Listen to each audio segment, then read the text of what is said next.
त्यांच्याकडे काही काम असेल की नाही माझ्या मतदारसंघातलं, मग काय संबंध चांगले ठेवावं लागतील का नाही लागतील. जेवायला बोलवल्याच्या नंतर त्या दिल्लीमध्ये महाराष्ट्रातलं दुसरं कोणी एकूण एकासोबत बोलतणार नसेल, जाणारे नसेल. मी पण ठेवलं होतं जेवण, माझ्याकडे पण लोक आले होते.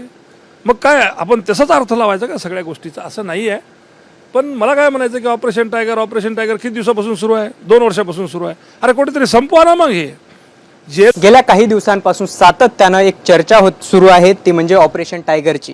त्यातच आज हिंगोलीचे खासदार नागेश पाटील आष्टीकर यांनी एकनाथ शिंदे यांची भेट घेतली आणि या चर्चेला पुन्हा एकदा उधाण आले. काय सांगाल सर, तुम्ही आज उपमुख्यमंत्र्यांची भेट घेतली आणि पुन्हा ऑपरेशन टायगरच्या चर्चांना एक उधाण आल्याचं आपला पाहिलं. मी खरं तर आपल्या चॅनलच्या माध्यमातून आपल्या सर्व पत्रकार बांधवांना विनंती करेल की हे वावडे आहेत सगळ्या, याच्यावर आपण फार जास्त हे करू नये. फार गैरसमज वाढायला लागलेत आणि विनाकारणचा कार्यक्रम आहे सगळा. मी मुख्यमंत्री आणि उपमुख्यमंत्री यांना भेटायला मी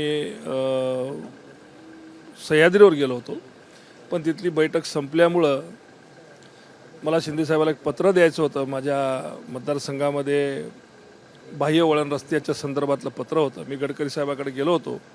गडकरी साहेबाचं असं मत होतं की रोडला तर मी पैसे देऊ शकतो, पण हायपोथिकेशन करण्यासाठी, जमीन अधिग्रहण करण्यासाठी राज्याकडून पैसा घ्यावा लागेल. म्हणून मी राज्याचे उपमुख्यमंत्री आणि नगरविकास मंत्री असल्यामुळं मी त्यांच्याकडं पत्र दिलं. ते पत्रसुद्धा तुम्हाला मी शेअर केलं. आणि आपण जे सांगत होतात की मी 52 तास वगैरे तिथं होतो, तर मला नाही वाटत मी 52 तास होतो. पण गेल्याच्या नंतर जे काही वेटिंग होती त्या वेटिंगच्या पद्धतीने मी थांबलो आणि त्याच्यानंतर मी पत्र देऊन निघून आलो.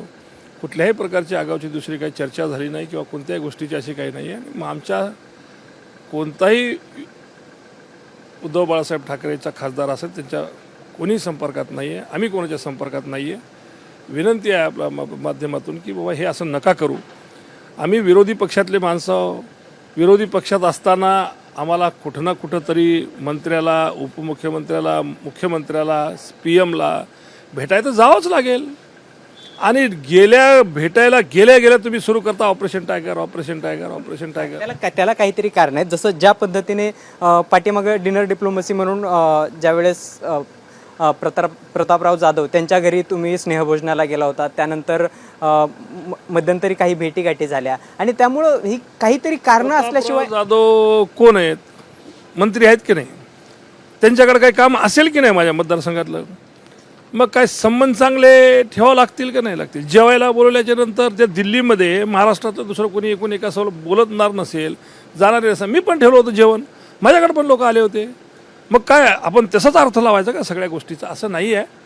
पण मला काय म्हणायचं की ऑपरेशन टायगर किती दिवसापासून सुरू आहे, 2 वर्षापासून सुरू आहे. अरे कुठेतरी संपवा ना मग. हे जे लोक म्हणतात ऑपरेशन टायगर त्यांना विचारा ना की बाबा नेमकं हे किती दिवसाचं आहे.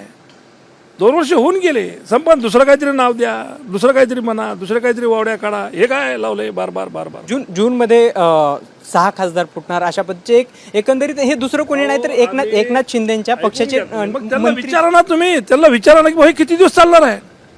अहो मी निवडून आलो त्याच्या दुसऱ्या महिन्यापासून हे सुरू आहे. आज आम्हाला 2 वर्ष झाले. मग हे किती दिवस आहे ते तरी विचारा ना कमीत कमी. म्हणजे आम्ही कुठं जावं का नाही जावं कोणाला भेटायला, मंत्र्याला, मुख्यमंत्र्याला, उपमुख्यमंत्र्याला, PM-ला भेटायला जावं का नाही का आमच्या इकडे कामच सांगायचे नाही त्यांना. मग कोणाला सांगायचे ते तरी सांगा, नाही तर मग आम्हाला काय खोलीमध्ये बंद करून टाका, विषय संपून जातो. म्हणजे तुम्ही ज्या पद्धतीने अरविंद सावंतांनी कागदावर लिहून दिलं तशा पद्धतीने तुम्ही ठाम भूमिका आहे की तुम्ही उद्धव ठाकरेंसोबत बार प्रेशराईज केलं, त्यामुळं त्यांनी त्या पद्धतीनं तुम्हाला एक भाऊ करून कार्यक्रम करून दिला. तुम्ही काय कोर्ट आहे का, तुम्ही काय तिथं काय बॉन्ड आहे का, काय तिथं काय करून काय होणार आहे का, काय होणार त्याचं काय, असं काही नसते. फक्त त्यांनी त्यांची एक आत्मीयता दाखवली, त्यांनी त्यांची एक प्रामाणिकता दाखवली. याच्यापेक्षा दुसरं काही सांगायची गरज नसते. ते दाखवल्याच्या नंतर असं आहे का की ते लिहून दिलं म्हणजे जाणारच नाहीत असं आहे का, किंवा कोणी असं काही त्याच्या ठरवणार आहे का वेगळं काही, असं काही नसतं. मी काल, आज, उद्या उद्धव साहेबांसोबत आहे, बस. याच्यापेक्षा मला दुसरं आपल्याला काही म्हणायचं नाही आहे. फक्त विनंती आहे, आम्ही जर कुठेही गेलो तर लगेच तुमचा कॅमेरा भेटतो आणि ऑपरेशन टायगर सुरू होते. मग आम्ही जायचंच का नाही हे तरी सांगून द्या. तुम्हीच सांगा की बाबा तुम्ही आता कोणाचं मंत्र्याला भेटू नका, मुख्यमंत्र्याला भेटू नका, उपमुख्यमंत्र्याला भेटू नका, घरी बसा. बसतो आम्ही घरी, सांगा तसं तरी. नक्कीच आपण जर पाहिलं तर ज्या पद्धतीने महाराष्ट्राची एक परंपरा आहे की राजकीय परंपरा आहे की विरोधक आणि सत्ताधारी एकमेकांसोबत सौहार्दाचं वातावरण असावं, अशाच पद्धतीने नागेश पाटील आष्टीकर यांनी सांगितलं की आम्ही उपमुख्यमंत्र्यांसोबत मतदारसंघातील कामासंदर्भात भेटलो, मात्र ज्या पद्धतीने राजकीय वर्तुळामध्ये चर्चा रंगली यातून आगामी काळामध्ये नेमकं काय घडतंय हे पाहणं महत्त्वाचं ठरणार आहे.